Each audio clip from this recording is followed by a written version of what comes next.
Today I'm going to be addressing what could be the elephant in the room for most of you, getting over stage fright. Now this video is going to be straight to the point. I'm going to show you some tips and ideas that you can use next time you're going to play music in public, and I hope this is helpful for you. Now the first thing, what is stage fright? Oh, it's a feeling of stress, this uncomfortable, agitating feeling. What is this feeling though? You can reinterpret this. Is it really stress? Is anything bad going to happen? Is there a lion that's going to eat you?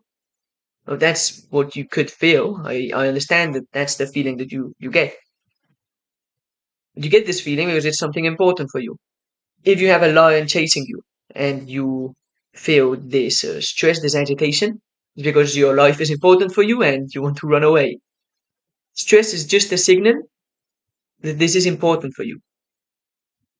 Why is this important for you? Well, because you want to share your music with the rest of the world. It's normal. You can reinterpret this stress as excitement because that is what it really is.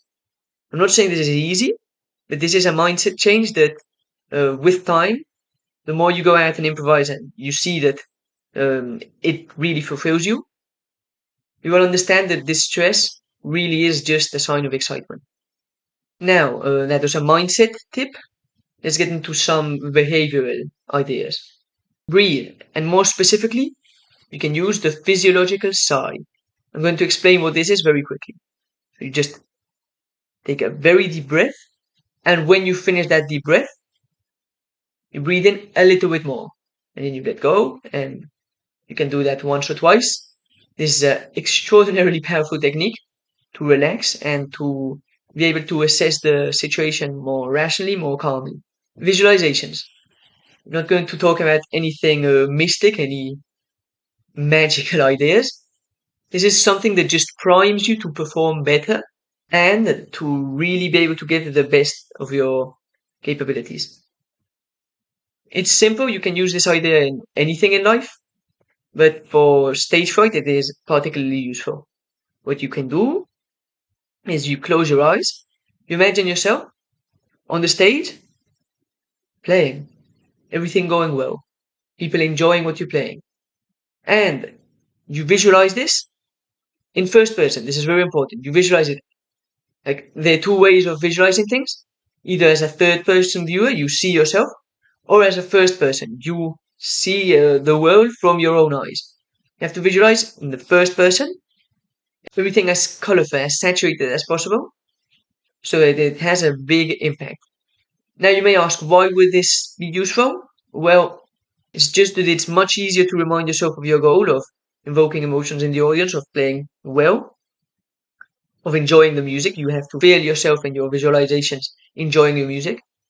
It's easier to imagine this and to feel like that than to try to convince yourself logically that this is how it should go when you are facing stage fright.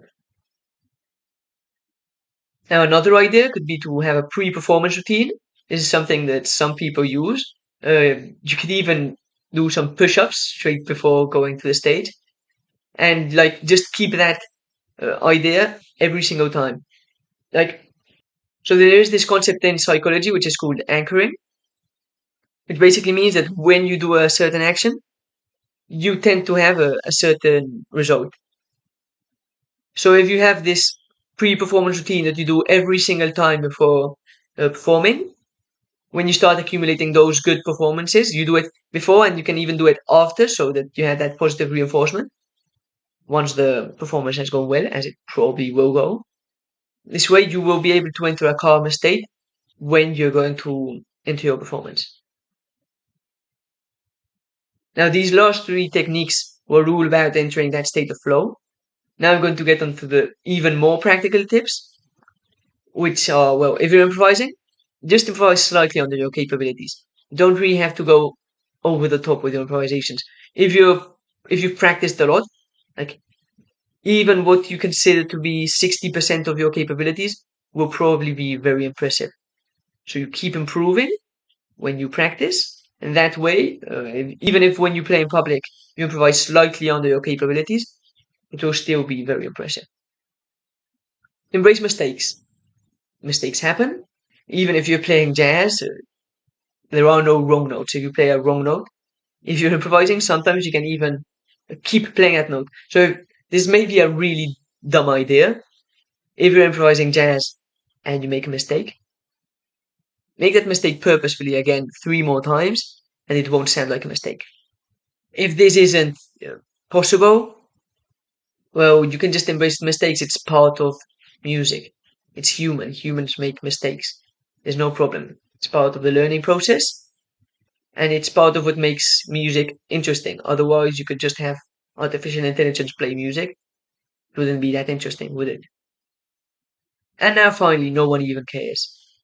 Even if you're playing with a band and everyone goes out of sync, you just start again. People won't remember that. If your music is good, people will remember the good parts of your music. Just take it lightly. There's no problem. Now, I know this video was very different from what I usually do. If you did enjoy it though, you can leave a like and subscribe to the channel. I would really appreciate that. If there's any other topics you'd like me to cover, you can leave them in the comments. I don't know what this style of video was like. But in any case, I'll see you next time.